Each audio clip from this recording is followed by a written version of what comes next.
Šitoj salėje. Būna įvairiausių renginių šitoj mūsų salėje. Ir vienokių, ir kitokių. Šiandien renginys labai toks įspūdingas, nes yra dvi premjeros. Pirmiausia, tai Gražuolė knyga pasirodžiusi, kuri mus visus pritrenkė Vilniaus knygų mugėje. Tai Kristopas Mončys, mano tėvas Antas. 100 prisiminimų apie Antaną Mončį. Vat ir šiandien mes pakviesim, kad jis pats irgi dalyvautų. Kristopas Žanas, mes su juo jau šiandien trupučiuką kalbėjomės, jis yra šiuo metu Vokietijoje. Iš Vokietijos žada važiuoti į Vandėją, bet jo vieta daugiausia Paryžiuje būna. Štai visiškai paprastai žiūri į tokias didelės iškilmes, be galo šiltas, be galo draugiškas.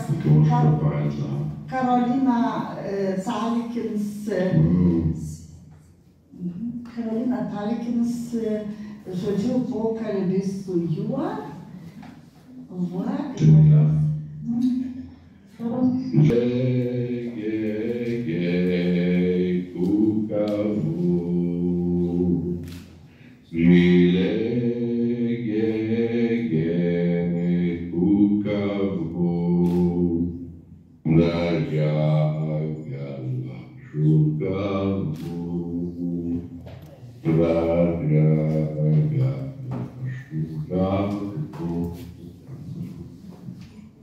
Cette petite berceuse, j'étais couché sur la poitrine de mon père, petit garçon. Je l'entendais, il me résonnait dans tout le corps. Kad aš buvau mažas berniukas, aš gulėjau ant savo tėvelio krūtinėje ir jis man dainuodavo šitas, kukavo. Je ne comprenais pas les mots, mais le son me faisait vibrer et doucement je m'apaisais, je m'endormais. Aš nesuprasdavau žodžių, bet pamažu aš užmigdavau.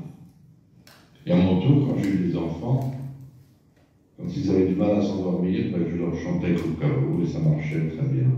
Ir vėliau, kad aš turėjau savo vaikus, aš jiems irgi dainuodavau Kukavo ir labai gerai veikėjo.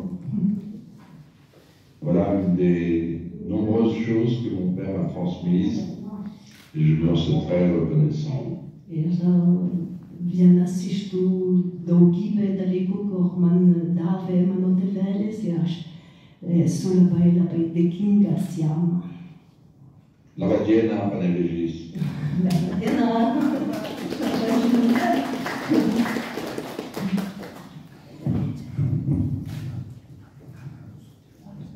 Ir sako, kad girdėjot, ką sakė režisierius patarė. Šiek tiek iš žmonės nusuk, kad Žanas... Linas Mikuta patarė šitą dalyką. Bonjour, monsieur Jean-Christophe.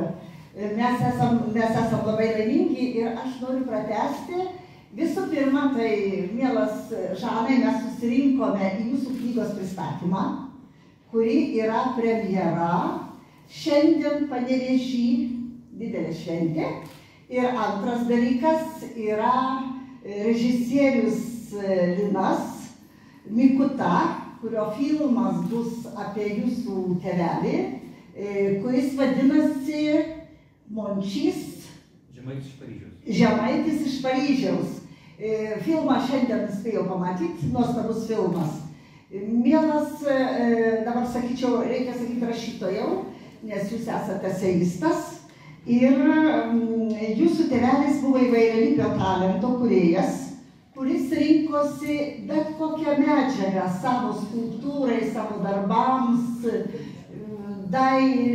brėžiniams, piešiniams, lipdiniams, švilpynėms. Ir sakykit, jūs dalyvaudavot, matydavau, kaip jis tas medžiagas renkasi. Karolina, išverskite. C'est la question sur comment ton père choisissait. Enfin, aujourd'hui, bien sûr, c'est une grande première à Panevėžys, on est très content que tu sois là. Et donc, c'est la question sur le choix des matériaux avec lesquels ton père travaillait, comment ça se passait, comment il trouvait son matériel.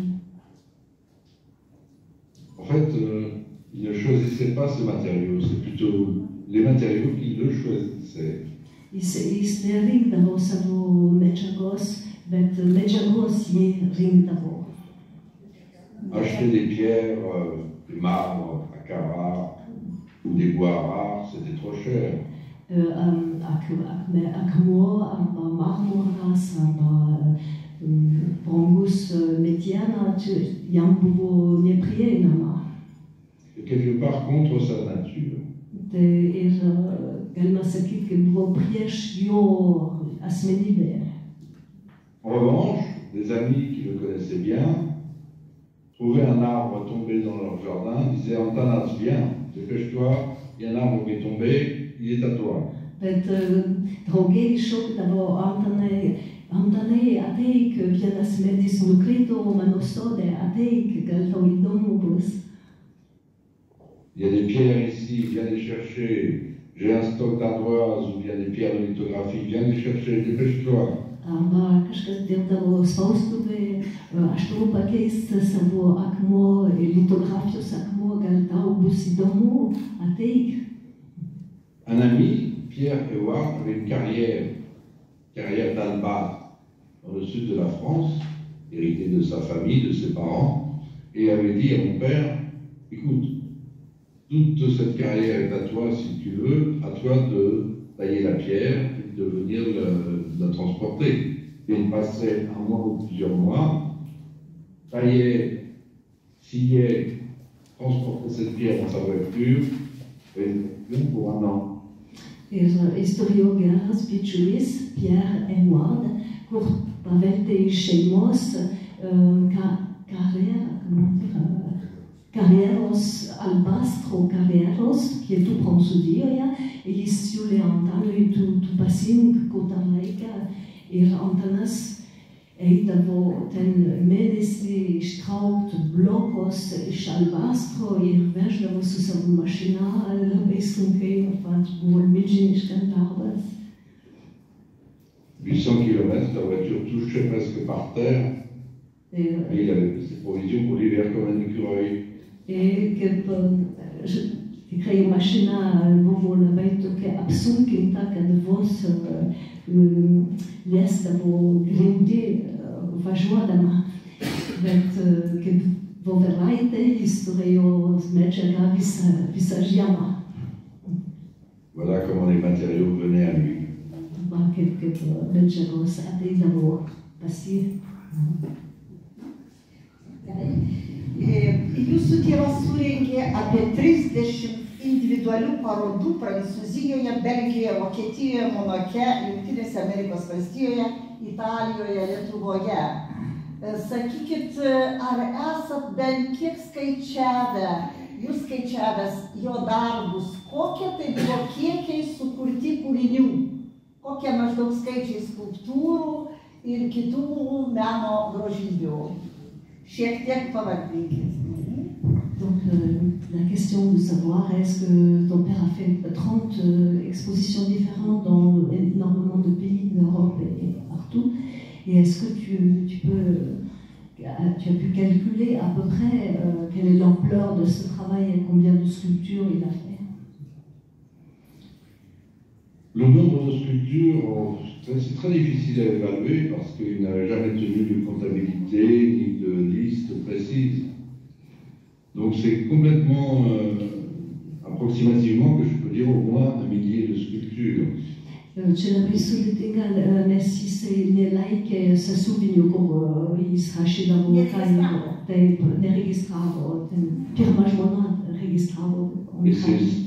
Sans compter incalculable de dessins, de préparation. Chaque sculpture demandait peut-être 10, 20, 30 dessins différents avant. Bet galima sakyti, kad skulptūros jisai skulptavo tūkstančių. Ir piešinių, kiekviena skulptūra reikalaudavo piešinių, 50 piešinių, ta prasme, tai yra daug daugiau, 3000 piešinių.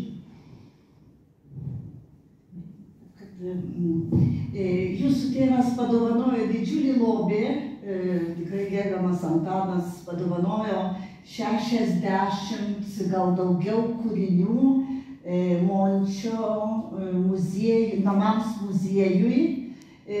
Kiek kartų buvau, tai didžiulis įkvėpimas kyla dėl tų darbų, nes jis nuostabiai jungia tą savo lietuviškąjį mentalitetą, tą savo pagoniškąją Lietuvą, labai gražiai su modernizmu. Ir aš savo pagalvojau, kad tai kažkoks tai kaip lietuviškasis Picasso, gal jūs su tuo ir nesutinkate.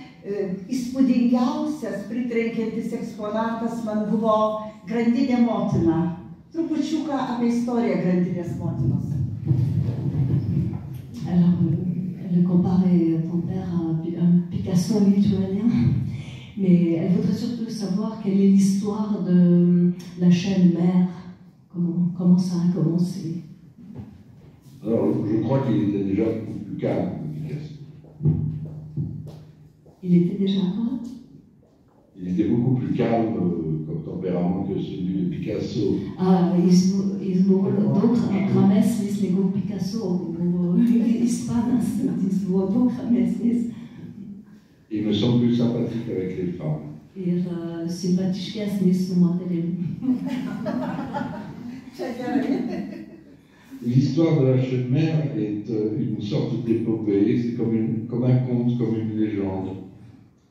Cette chaîne mère était un arbre, un tilleul, qui est tombé dans la cour d'une école où le frère de Caroline, Laurent, était directeur, à Saint-Denis, dans le Paris.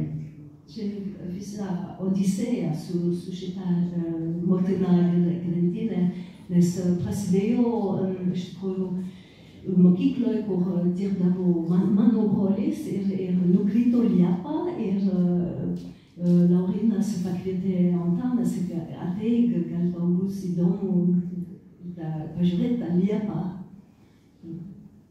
Laurent a dit à mon père, à Antanas, viens chercher cet arbre, fais quelque chose avec lui, sinon il va partir, il va être taillé pour brûler. Et le père a réfléchi, il a regardé l'arbre. Laurinas pasakė, tu darai, ko nors, nes jis bus išvežtas, būtų labai gaila. O Antanas pradėjo atvažiuoti, dažnai žiūrėti šitą liepą.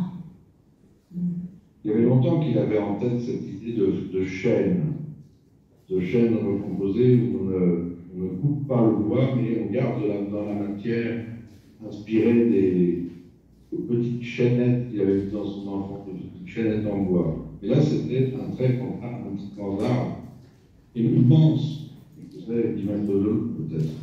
Šitas mintis apie grandinėlę, jisai prasidėjo vaikystė, kada jis žiūrėjo savo mamą verpti ir buvo tokia maža grandinėlė, padaryta iš vieno gabalio.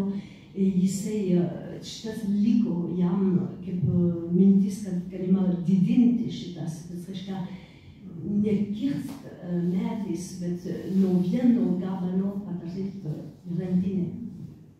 Devant l'ampleur de ce travail, il a acheté une tronçonneuse, un moteur, et il a commencé à tailler. Je l'accompagnais le jeudi après-midi, il n'y avait pas école, j'avais 14 ans, et il me disait, moi, c'était pas avec la tronçonneuse, c'était à la main, au courant. Taille ici, on lève cette partie. Kristopas, jisai dirbdavo su tėveliu, tam pirmas darbas, kur kirsti, kruopščiai, kur tėvelis liepdavo, kur tą padaryti. Ir jis net nusipirko tokią elektrinę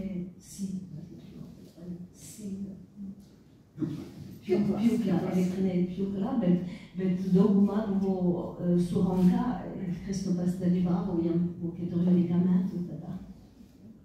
Et après plusieurs mois, parce que évidemment il ne peut pas travailler quand il y avait école dans la création, mais après plusieurs mois, cette magnifique sculpture complètement antique et on a appelé la chaîne mère parce que c'était la première de ce type de composition. Ir šitaip gimė šitą pirmą motiną, pirmotinė ir po kelių mėnesių. Nes jis negalėjo dirbti, kada vaikai buvo šalia, arba jis turėjo dirbti per išeiginę arba savaitgaliais. 6 mètres de long, il faut 5 personnes pour la transporter, doit peser 200 ou 300 kg. Sveria 200 ar 300 kg, 6 metrai ilgio ir reikia 10 žmonių ją pakelti. Alors il faut toujours des lieux très grands pour l'exposer. Dans un appartement, c'est pas possible. Donc mon père devait à chaque fois trouver des endroits où il pouvait la laisser, parfois 1 an, 2 ans ou plus.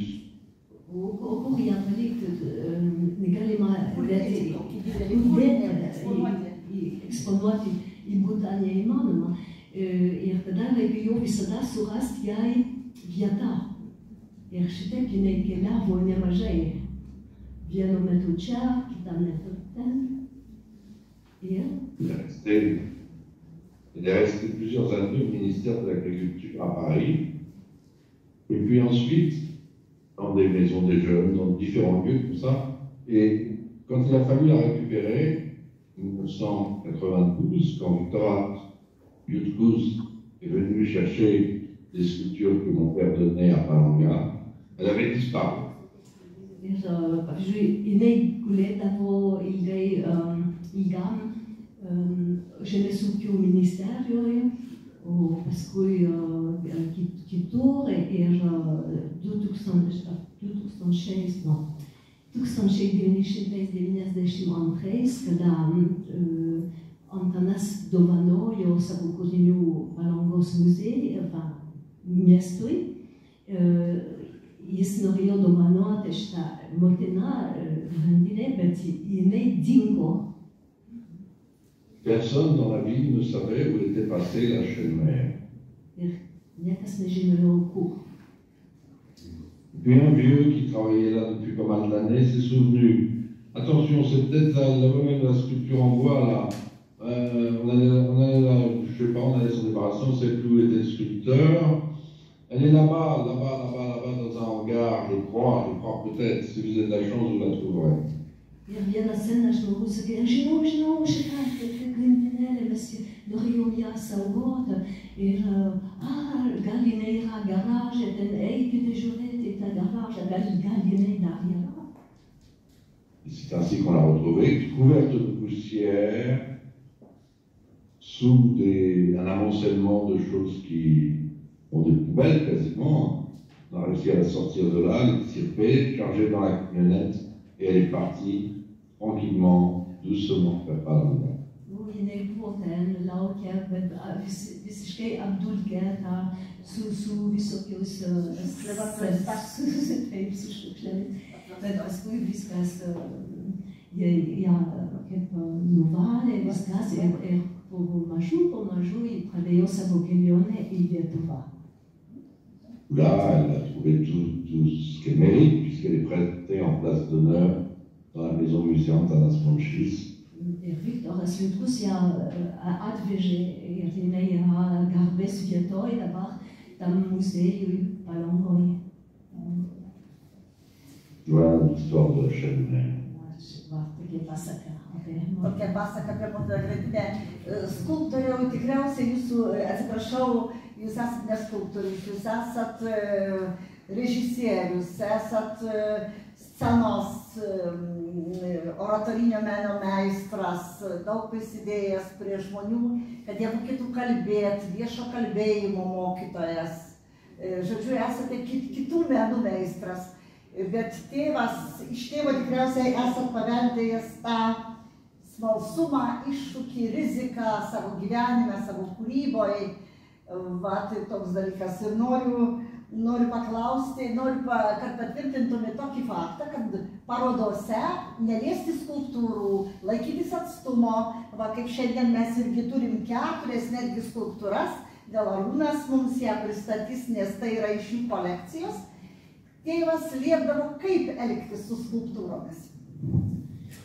Elle demande au sujet des sculptures si on peut les nommer. En enfin, elle dit que tu as hérité de ton père aussi, peut-être, comment on a dit, à la répétition, que comme lui ne parlait pas, mais par contre, que tu t'exprimes toi-même comme s'il s'était exprimé, enfin que tu continues avec la même curiosité, l'ouverture d'esprit qu'il avait, qu'il t'a transmis. Et maintenant, elle voudrait qu'on parle de ces sculptures et qu'on les présente un petit peu, celles qu'on a amenées, on en a amené 4 aujourd'hui. Oui. Donc, oui. Klausimas būtų, kaip liepia elgtis, kad galima ir liesti, ir žaisti su vis, vaikai gali ropinėti po jas, pakilti. Et elle voudrait que tu parles du fait que ton père demandait de toucher les sculptures, au contraire. Oui, bien sûr. C'est une interdiction en général dans les musées, mais une interdiction stupide. La pièce n'est pas fragile, ne pose aucun problème. Au contraire, c'est une manière de lui permettre de continuer à exister complètement.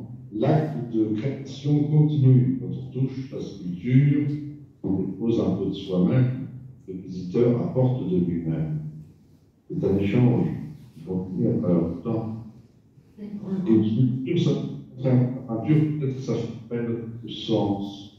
On peut la sentir, on peut la toucher, on peut la respirer. On peut en faire le tour. Et Antanas praši davo atvirkščiai, negu dažniausiai muziejuose, kur yra parašytas didelim raidėm neliest, nejudėt. O atvirkščiai Antanas jisai prašė liest savo skulptūros, nes tas aktas liest skulptūrą yra kaip kūrybos pratęsimas. Kažkas, kad tarp šitas kur liečia ir skulptūros kažkas vyksta, prasitęsia. Ce sont les visiteurs qui continuent à faire vivre une œuvre, qui la prolongent. Une sculpture n'existe pas si elle est enfouie dans une cave où personne ne la voit. Elle a besoin d'être vue, elle a besoin d'être touchée, elle a besoin d'être sentie, pas mangée. Skulptūra turi būti ir matyta, ir liesta, ir gyvent tarp žmonių, būti pastebėta, matyta, liečiama. Pourquoi écouter des sculptures, c'est vous, les placer.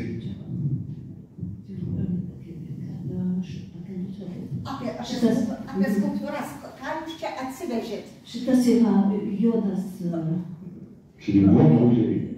juodas žmogus, l'homme noir, ir yra nudegintas medis, ir jisai buvo eksponuotas neseniai Alantoj, kur Vaidotas Žukas turėjo savo parodą, ir iš Afrikos grupė lankė parodą, jis sakė, čia mes. Je raconte les Africains à Alanda qui se sont reconnus dans cette sculpture. Kita yra vadinasi pora, čia moteris, ir Antanas mums dovanojo mūsų vestuvės, mūsų vestuvės 35e. C'est le cadeau d'Antanas pour notre mariage de couple, celui-là. Vestuvės kaip atrodo, vestuvinė dovana Antano Mončio.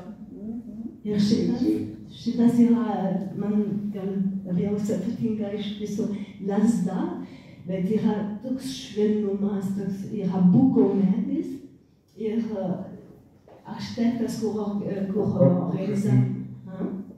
C'est un bois très très dur, le buis. C'est labai kietas medis. Ir labai retas. Ir jis buvo eksponuotas irgi Kasiulio muziejuje. Ir tas jaunas architektas, jisai suprato, kad pas Mončys, jisai nesusipažino su Antano Mončys, bet pastebėjo, kad pas jį yra tik apvalumų, o jokių kampų. Ir iš tikrųjų tikrai, ir viskas yra taip šventai padaryta. Karolina, iš kokio medžio jūsų vestuvės? Šitas ąžuolas. Ąžuolas? Je sais pas si c'est... Ąžuolas. Enfin, c'est du chêne. Là. C'est là. Là, c'est l'eau. Iš kokio medžio šitą nuostabi skulptūra? Et šitas... Donc un bois moins noble, c'est pour ça qu'il a brûlé au chalumeau ensuite, pour resserrer les portes, qu'ils soient plus solides. Čia toks paprastas medis ir dėl to jis buvo nudegintas, kad pasidarytų stipresnis, solidesnis. Karolina, dar ne viskas. Va čia nuostabus dalykas ant stalo yra. Kas čia dabar? Čia yra. Šitas yra... Gali palaikyti. Šitas, aš manau, tu vois ça? Oui. Je pense que c'est à la naissance d'Andreas ou de Sabina, je crois. C'est de Kaulas. Et la Ardoise, avec ta chérie, qui va dénasser du tout. Akmuo kažko. Duokit vyram pažiūrėti. Gal režisierius nustatys. Je ne sais pas comment dire en lituanien, c'est l'ardoise. Nu, čia kažkokia uoliena yra, bet tai yra viena iš tų minkštesnių. Ai, uoliena, ar ne? On fait les toitures. Mais ça sur les toits. Čia ant stogo yra Prancūzijoje. Ant stogo galima dengti su šitą. Taip. Čia toks kaip granitas, gal ar bazaras, kažkas tokio. Šista. Šista. Et de l'os. Ir ten yra ranka, čia vienas iš Montanomančio mėgiamiausias tema. Ranka. Ir viduj yra figūrėlė kaip kaulas, kaip mėnulis.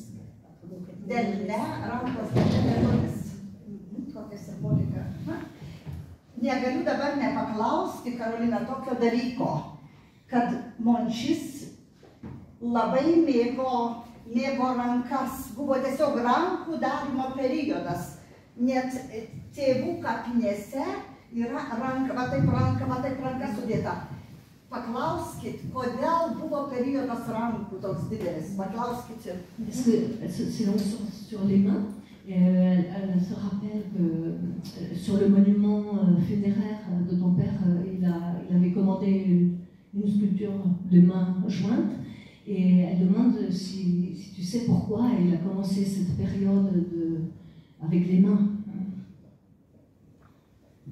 Ben oui, il avait une admiration profonde pour les mains. Il trouvait que le cerveau était trop dominant, que les mains étaient quand même essentielles. Il avait cette phrase, il disait « Les dauphins sont des poissons, enfin des animaux extrêmement intelligents. Imaginez s'ils avaient des mains. Quel prodige ça pourrait donner. » Et pendant une vingtaine d'années, il a travaillé sur le thème de la main, en déclinant de maintes et maintes manières, en dessin, bien sûr, en collage et en sculpture. C'était un des thèmes, mais il en développait en même temps parallèlement beaucoup d'autres. Tema apie ranką išsitęsė 20 metų, jisai padarė kolažą, skulptūros, piešinius, nes jisai sakydavo, kad smegenys gerai, bet be rankos nebūtų civilizacijos. Ir, pavyzdžiui, delfinai yra tokie protingi, bet jie neturi rankos. Neturi realizuoti savo to proto tie delfinai. Šitą norėčiau pasakyti, paskiau jau paklausiu dar trupučiuką, Gedimino karūnavimo dienos proga, jūs gavote didelį valstybinį apdovanojimą už tai, kad didžiulis indėlis yra, kaip pasakyti, į lietuviškąją kultūrą, buvo dėkota prezidento jum. Sakykit, ką jūs pajutot tada, kai gavot tokį aukštą apdovanojimą, mielas Kristopai? La question de ta décoration, donc qu'est-ce que tu as ressenti à ce moment-là, ce jour-là, quand on t'a remis cette décoration du président? J'étais très fier, bien sûr, c'était un très très grand honneur, trop grand honneur, trop beau. Et elle me dépasse cette décoration. quelque part. C'est trop pour moi. Și vă perdidele pagarba man era aucțiune romanesque. C'est pour ça que cette décoration, eh bien, je la dédie à la terre de Monciai. La terre de Monciai avait existé le village de mon père, de ses ancêtres. Ce village qui a été rasé par les soviétiques dans les années 70. Les terres confisquées en cause de cette décoration, elle revient à cette terre de Monciai et à tous mes ancêtres. Il la mérite. Ta momenta, kada aš gavau šitas apdovanojimas, aš toj pat ją dedikavau Mončio kaimai, kur dingo, kur nebeegzistuoja. Aš dedikavau, nes buvo kaip iki grunto pašalintas ir kolkozas buvo pastatytas. Užduota, tik ašalas. Taip. Ir aš dedikavau šitą apdovanojimą mano šeimai, mano proseneliai ir tie žmonės, kur tikrai nusipelnė šitą apdovanojimą. Voilà, et bon, dans cette journée, malgré tout, je voudrais souligner un événement qui m'a marqué, qui m'a particulièrement ému. C'est celui où, pendant 5 minutes, j'ai pu parler avec le président Nauseda. Et je lui ai remis le livre que j'avais écrit. Nous avons parlé, échangé pendant 5 bonnes minutes, de façon tout à fait informelle, amicale. C'est un vrai moment très agréable pour moi, et je pense également pour lui. Aišku, man buvo didelį malonumą su prezidentu Nausėda asmeniškai pakalbėti, aš jam dovanojau mano knygą ir paprastai kalbėjom geros 5 minutės. Man buvo, aišku, labai malonu. Et puis, j'en ai profité pour rencontrer le président Landsbergis. Je ne dirais pas que c'est un ami, mais j'ai eu la chance de le rencontrer il y a maintenant longtemps, 32, 33 ans maintenant, lors de son premier voyage officiel en France, à Paris. Nous une poignée de Lituaniens à l'accueillir, à organiser son voyage officiel. J'ai eu la chance de partager d'excellents moments avec lui. Et nous nous sommes rappelés, comme deux vieux compères, ces moments-là. Et antras dalykas, ko buvo labai maloni sutikti Vytautas Landsbergis, nes aš nepasakyčiau, kad mes esame draugai, bet mes pažįstame, nes prieš 32 metai aš buvau tam delegacijoje, kur priėmė pirmą vizitą kaip Sąjūdžio prezidentas, vadovas į Paryžiuje. Ir tada man teko bendrauti tada ir jis atpažino ir lankė mano tėvelio parodą. Buvo labai malonu. Il m'appelait Christophe et se souvenait étrangement de mon prénom. Il m'appelait Christophe et me rappelait le moment où nous avions eu la chance de rencontrer le grand compositeur Olivier Messiaen, ce qui était un rêve pour lui. J'avais la chance de pouvoir organiser cette rencontre. Jisai puikiai prisiminė Kristopas, net įvardijo Kristofą ir prisiminė, kaip Kristopas organizavo susitikimą su kompozitoriumi Olivier Messiaen. Olivier Messiaen. Mielas, labai norėtume padėkoti jums šitą knygą. Tėvas buvo skulptūros poetas, o jūs esate eseistas. Knyga pagauna, nuo kurios negali atsitraukti. Knyga gimusi ypatingų laikų, kai buvo pandemija, tada jūs galėjot susikaupti. Sako, kad kartais sukuriami labai dideli šedevrai per karus, per marus, per tokias bėdas. Taigi knyga gimusi, bet joje tiek daug nešviesių laikų, bet joje labai daug šviesos ir labai ačiū Kristopai. Jūs dalyvausit toliau mūsų pokalbėje, kaip tęsim, taigi širdingai dėkui už knygą. Je te remercie, là on va passer à notre invité. effet, elle rappelle que tu as écrit le livre pendant le Covid. Je pense que je vais poursuivre pour expliquer comment c'était. Oui. Merci beaucoup à vous et je suis très honoré d'être reçu dans l'enceinte de cette magnifique et historique librairie Massiulis. Massiulis, le grand-père, personnage beaucoup bien emblématique puisque c'est lui qui a créé la première librairie en Lituanie. Oui. En lituanien. Et c'est un grand honneur pour moi d'être parmi vous ici, comme si c'était...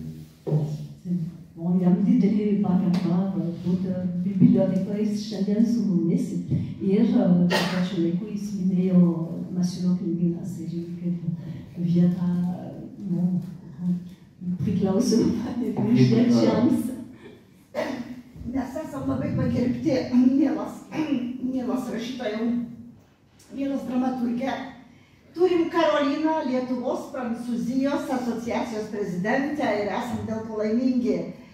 Dabar noriu paklausti Arūną Paliulį, mielą mūsų Arūną, kaip jūs susipažinot su Mončiu Antanu, kaip jūs įsijautėte tą gražią kompaniją, kur buvo garsieji prancūzai. Pradedu kažkodėl nuo Greimo, pradedu nuo, kuris papilio knygas iliustravo kaipgi.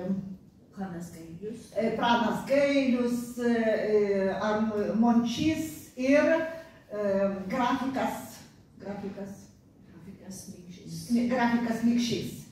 Taigi, mielas Arūnai, ir kaip jūs susitikote Antaną, kaip įsigijote kūrinių, kaip atsirado jūsų ta graži bendrystė. Pirmųjų vietoj leiskit man prisistatyti savo pareigas. Būtinai. Esu Karolinos, Bernadetės, Teresės, Emanuelės, Auksytės, Masulytės gyvenimo draugas ir palydovas.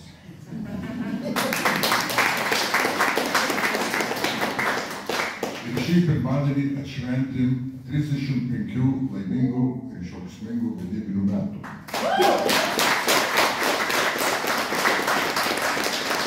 Bet mes nesusirinkom pakalbėti apie mus, o apie mūsų labai mielą, brangų ir šviesų bičiulį Antaną Mončį. Ir mums labai gera ir miela ir svarbu ir net būtina prisiminti tokias šviesas asmenybės. Čia žmogus buvo nepaprasto kuklumo ir žodžių nešvaistydavo, bet buvo labai gilus, labai mielas, labai švelnus, labai kūrybingas ir artimas žmogus mūsų gyvenime. Aš su juo pirmą kartą susipažinau prieš 30 metų, atsiprašau, jau 40 metų, prie lietuvių bažnyčios per mišias Paryžiuje. Ir jisai savo 3-4 metų dukrelę Sabiną laikė ant rankų ir siūbavo ir dainavo lopšinę, nes jinai per mišias nesustojo verkti. Ir jisai ją įsivedė ant rankų ir siūbavo ir dainavo jai. Ir čia mano pirmas vaizdas to Antano. Ir sakau, čia, nežinau, ar čia tėvas, ar senelis, bet nesvarbu. Čia yra mielo vyro begalinė meilė jaunam kūdikiui. Gerai. Ir tada vyko mišios ir mišias visada baigdavom su Marija Marija ir Antanas su savo dideliu, galingu boso tiek užriesdavo Marija Marija, kad net bažnyčios sienos drebėjo. Ir tada po mišių mes rinkdavomės parapijos salėje ant pietų. Klebonas parūpindavo pietus ir vynelio ir pasakė maldą. Visi sugiedodavom tautos himną. Visi svečiai buvo kviečiami atsinešti savo papildomų vaišių, ar šviežių kopūstų, ar raugintų agurkų, ar silkių, ar paninkvicų, juodos duonos. Ir Antanas dažnai atsinešdavo Ir jeigu kas nors iš Lietuvos pasirodydavo su samanė, tai ir to būdavo. Bet ką aš labiausiai prisimenu, tai kad kaip Antanas šiltai mane priėmė naujokai į tą parapiją. Ir labai atvirai, ir paspaudė ranką, pakvietė prie savo stalo. Ir čia vyko tuo metu, kai Prancūzijos bendruomenės šviesuomenė greitinėlį labai kreivai žiūrėjo į šitą naujai atsiradusi milžiną kaip banginį Amerikoną su skrybėle ir su dryžuotu raudonu šnipsu. O Antanas mane pasikvietė prie savo stalo ir bendraudavo visai normaliai.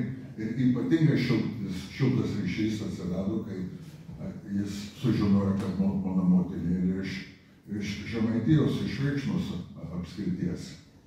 Tai gerai. Tai ir su Antanu būdavo labai lengva ir miela ir švelnu bendrauti. Ir jis matydavo visur tik gerį ir grožį. Neatsimenu, kad jis ką nors blogo pasakydavo apie ką nors. Ir jis blogiausiu atveju galėdavo pasakyti, nu, jisai kitoks. Arba yra tokių žmonių, bet ir visokių reikia, ir visokių yra. Tai čia blogiausia, ką jis galėjo pasakyti. Ir jis vaikštinėdavas po skveras, po parkus, po laukus, po miškus, labai neskubėdavo, kiekvienas žingsnis vos nebuvo skaičiuojamas, bet jis labai stebėdavo savo aplinką. Ir labai ilgai stebėdavo viską. Ar medį, ar upę, ar žvirblį, ar akmenį, ar žmogų. Ir buvo panašu, kad jis galėdavo ne tik į jų vidų įlysti, bet juos permatyti.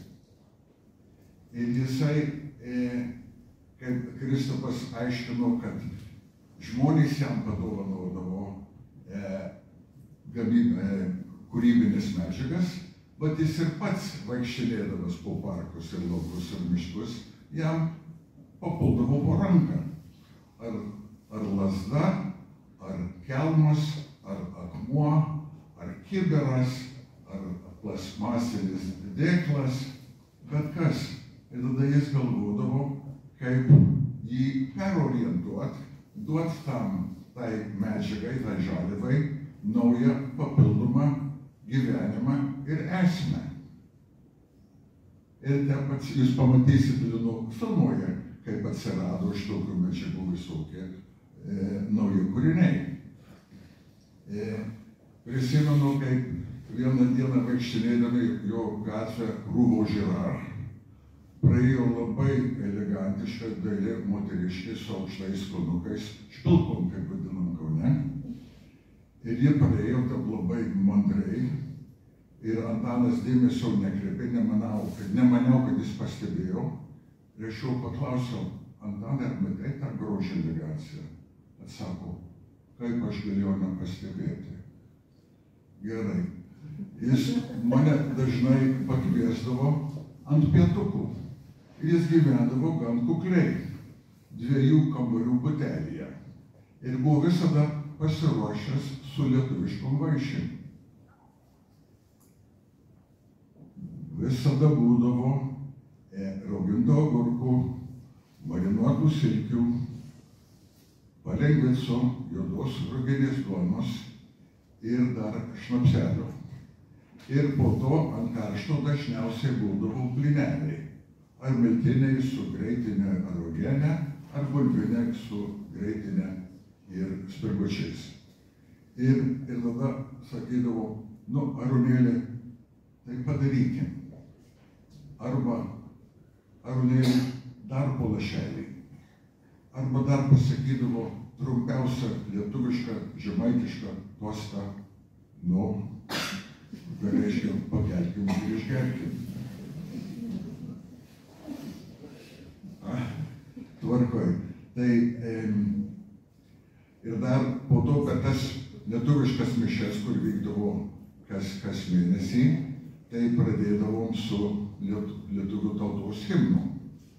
Ir po pirmo patiekalo toks mielas bičiulis Edvardas Vaičekauskas, imigrantas, kuris 4 dukreles užaugino, visada atsistodavo ir sugėdodavo dzūkų himną. Mes esam dzūkai miškų karaliai. Ir po to kauniečiai mūsų tarpe nesusigundydavo, atsistodavo ir sugėdodavo Žemyn upe. Mes prie Nemuno užaugę. Tai ir Antanas buvo labai dainingas ir visada prisijungdavo prie dainos. Bet buvo neminėta, kad jisai sukūrė šokių ir dainų ansamblis. Labai ačiū už tai. Ir man buvo labai keista, kad jisai palikęs Lietuvėlę turėdamas tik 22 metukus. Ir tada pro Vokietiją, pro lagerius, pro dailės mokyklą Paryžiuje atsirado ir jam tiek buvo įsigilinę tas lietuviškumas. Čia žmogelis iš Mančių kaimo, labai ataukus kaimas, tik grynos, plikos pievos, apsuptos miškų. Ir kaip toks žmogelis galėjo įsisavinti tas dainas, tuos šokius ir dar po 10 metų perduoti Prancūzijos Paryžiaus lietuvių bendruomeniai. O šokėja va čia sėdi irgi va šitų šokių. Tai čia Karolina viskai papasakos apie savo pirmą šokių partnerį. Gerai. Ir dar norėjau paminėti, kad antrą kartą, kai buvau susitikęs su Antanu, tai buvo jo ateljė Paryžiaus universitete, kur jam buvo paskirtos labai gražus, labai erdvios patalpos. Šitų patalpų ilgių ir dar per pusę platesnis. Ir ten buvo 10 ar 12 darbo stalų, kurie buvo išimti jo studentų, jo auklėtinių. Ir visi dirbo prie savo kūrinių. Ir Antanas vaikštinėdavo aplink ir juos viskai patardinėdavo. Tai man buvo toks vaizdas, kaip aš iš pirmo kurso skaitydavau apie Atėnų licėjus, kur vadovaudavo Aristotelis ir Sofoklis ir susirinkę labai talentingi auklėtiniai. Jis juos vadindavo ne auklėtinius, ne studentus, bet savo meistrus arba bendražygius. Ir nuo lubų kabojo ir žuvėdros, ir švilpukai, ir pelėdos, visos sienos apklotos paveikslų, grafikų, ant grindų stovėdavo visokių aukščiausių skulptūrų ir stalai buvo apdengti savo meistrų kūrinių. Tai kai mes ten užėjom, aš prisistačiau iš naujo, nes aš buvau pakviestas Aušros Jurašienės, tuometinių Amerikos balsų žurnalistė Miunchene ir Jono Jurašio režisierius jos vyru nuves pas Antaną padaryti interviu su juo. Bet jis sakė, gerai, bet palaukit pusvalandėlę, aš turiu užbaigti šitą mintį.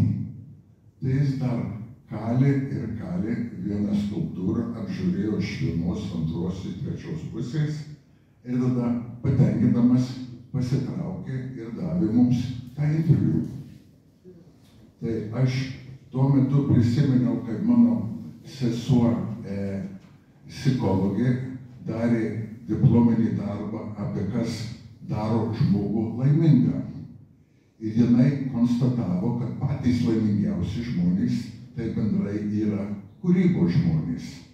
Dailininkai, rašytojai, poetai, režisieriai, kurie įsineria į savo darbus tiek pilnai, tiek visom jėgom, su visais talentais, kad užmiršta, kad jau laikas pietums, ar laikas namo, ar laikas vaikus sutik mokykloje.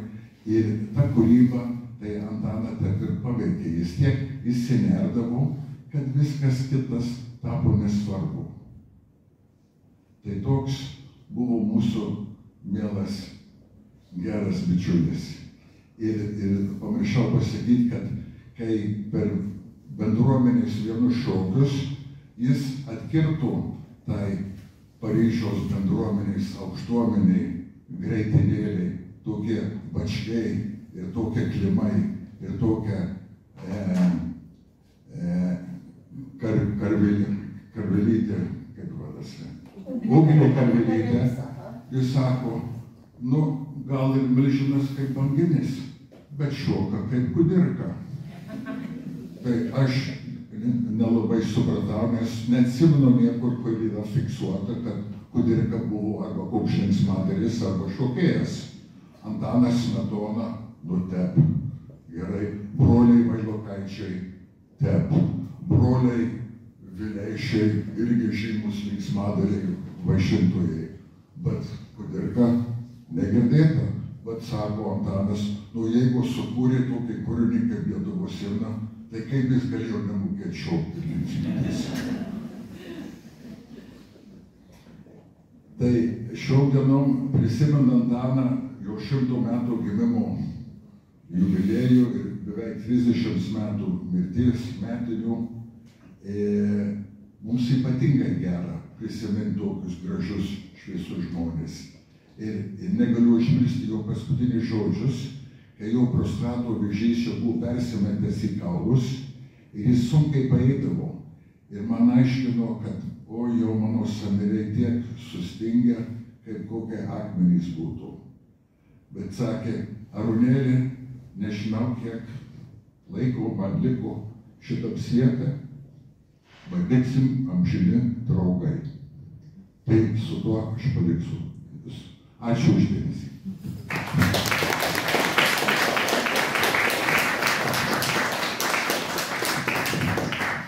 Matot, kaip kalba žmogus, kuris yra, nu kaip pasakyti, mecenatas, verslo žmogus ir galvoje sudėta viskas, Arūnai, nu visada taip kalba ypatingai protingi žmonės.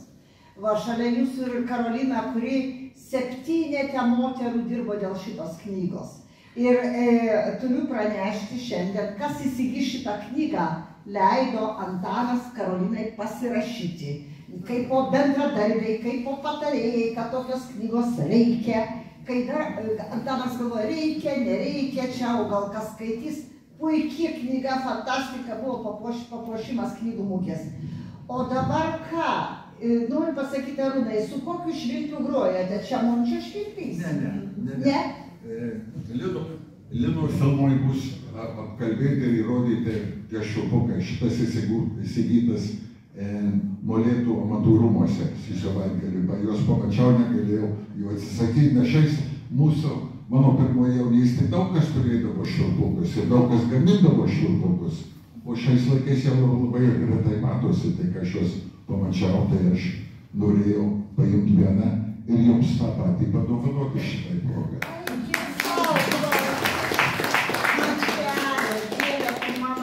Ne per didelė dovana, čia jau publika nuspręs. Jau čia, nu kaip, a čia gali būti pereinamasis prizas, ar kaip čia. Nu va, pasirodo graina.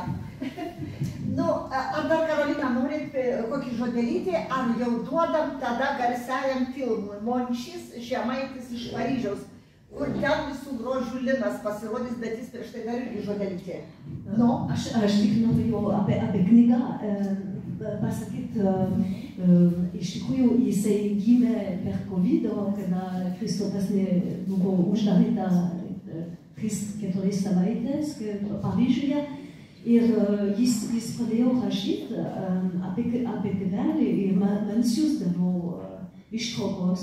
Ir man tai buvo įdomu, kaip gimė, kaip visokios anekdotos ir kaip atsiverė, kad 7 moterys paėmė ant rankos tie rankraščiai ir gimė tą knygą. 7 deivės, kaip sakant, video. Jisai sakė pats, kad tai fė arba laumės. Bet iš tikrųjų buvo lengva ir šitas knygas yra ypatingai, nes Sigutė Šlebinskaitė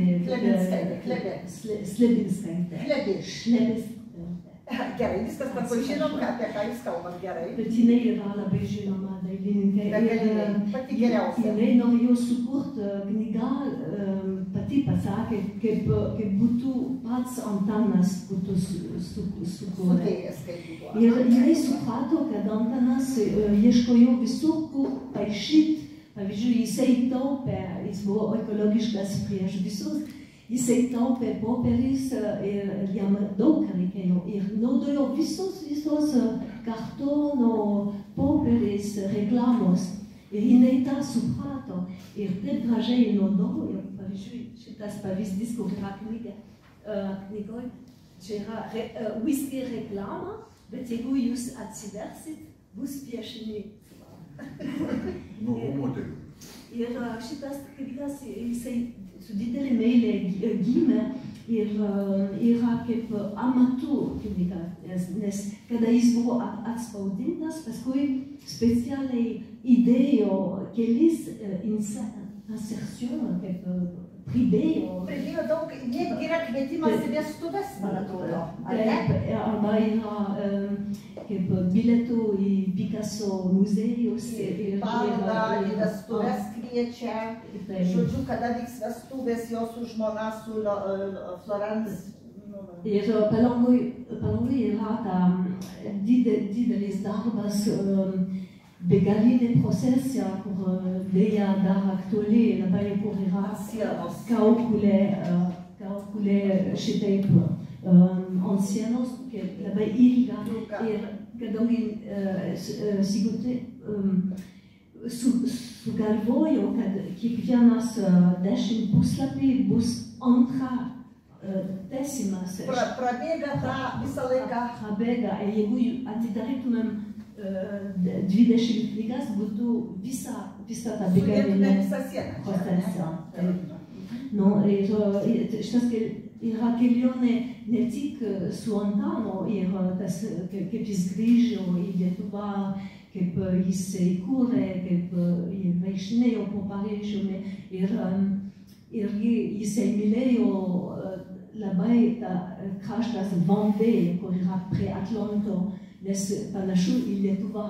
Ir jisai su savo uoštai jodavo ir kurdavo, ir jam buvo labai prie širdies šitą regioną. Ir Kristopas puikiai paišo visą, kaip Antanas buvo priimtas, kaip naujavečiai, jisai buvo testuotas. Tie ūkininkai norėjo sužinoti, kas tas per lietuvis. Pažiūrėsim, ar jis gali pakelti kviečių maišą. Jisai taip įdomiai paišo ir kaip Antanas visada, visi jį pradėjo mylėti, nes jisai liepė visiems dainuoti bus gerai. Bus gerai. Taip žinai, su didžiausiais ūsais bus gerai, ne? Ir labai gražiai irgi yra ta Leporello, ten gale, kur jūs galėsit pažiūrėti. Čia ir ta garsioji motina grandinė, tai kaip virkštelė kokia, ta grandinė yra laiko, ta motina visą laiką. Ir šitas visa yra sugalvota, aš manau, kad bus apdovanotas ta knyga. Už gražiausią, kaip turėtų didelį malonumą skaityti, kaip kelionė su didžiulios skulptūros, iš tikrųjų. Mes nepasakėm pakankamai apie tas bendravimas su Ossip Zapkin ir su Chagall, jis restauravo ir kartu dirbo su Chagall. Taip, restauravo ir su savo uošviai, buvo labai garsi skulptoriai, broliai Martel. Dvyniai Martel. Kur buvo labai žinomi Prancūzijoje. Jo žmona buvo Martelio, kurio Martelio ištekėjo už Antano. Dukra, taip. Dukra. Ir iš jų gimė Kristopas. Ir iš jų gimė Kristopas. Manau, bičiulis. Nu, va, ir šokiai, viską duodam mes kino režisieriui, daugybė, kaip sakant, prisiūlyta jam yra jau tų sidabrinių gervių ir jis tikrai tas gervės paims. Pirmiausia, tai mes lenkiamės prieš skulptorių Liną, režisierių Liną už Zikarą, už jo filmą Zikarui. Ačiū, tikrai mielas. O dabar šiandien, kai atsiuntėt filmą, aš jį jau mačiau, bet su malonumu dar kartą žiūrėsim, taigi žodis jum. Negalėjot 8 metus kūrė filmą. Mielas Linai, pasakykit, kaip čia dėjos viskas. Labas vakaras visiems. Džiugu jūsų šiandien tik daug matyti. Iš tikrųjų labai yra gera, kad žmonės renkasi į tokius renginius skirtus Antanui Mončiui. Ir, na, matyti ne veltui. Ne veltui žmonės renkasi ir žmonės domisi Antanu Mončiu, jo kūrybą ir kuo toliau, tuo labiau, aš manau. Tai parodo ir Antano Mončio muziejaus lankomumas augantis. Kodėl taip yra? Į šitą klausimą aš atsakysiu tik šiek tiek vėliau, kai šiek tiek papasakosiu istoriją šito filmo sukūrimo. 2014 metais man teko pirmą kartą atsidurti Antano Mončio muziejuje. Iki to laiko aš buvau girdėjęs apie jį, tiesiog dar nebuvau susipažinęs su jo kūryba. Ir taip išėjo vienos iš filmų operatorių, mano žmonos Kristinos Sereikaitės paroda. Ten buvo atidaryta ir tą progą mes važiavome, susipažinome su Loreta Turauskaitė ir aš pamačiau Antano Mončio kūrinius gyvai. Ir manęs neapleido, na, toks įdomus jausmas, kad tai, ką aš matau, yra labai sava, labai artima, bet tuo pačiu metu labai modernu, labai šiuolaikiška, na ir tartum kažkas tokio, kas atvertų tą savastį visam pasauliu. Ir šitą mintis man nedavė ramybės. Ir mes su Loreta pradėjom kalbėtis, kad galbūt reikėtų filmo apie Antaną Mončį. Nes kažkaip toks buvo pojūtis, jausmas, kad na, šitas menininkas turi būti lietuvių plačiau atrastas. Ir kodėl?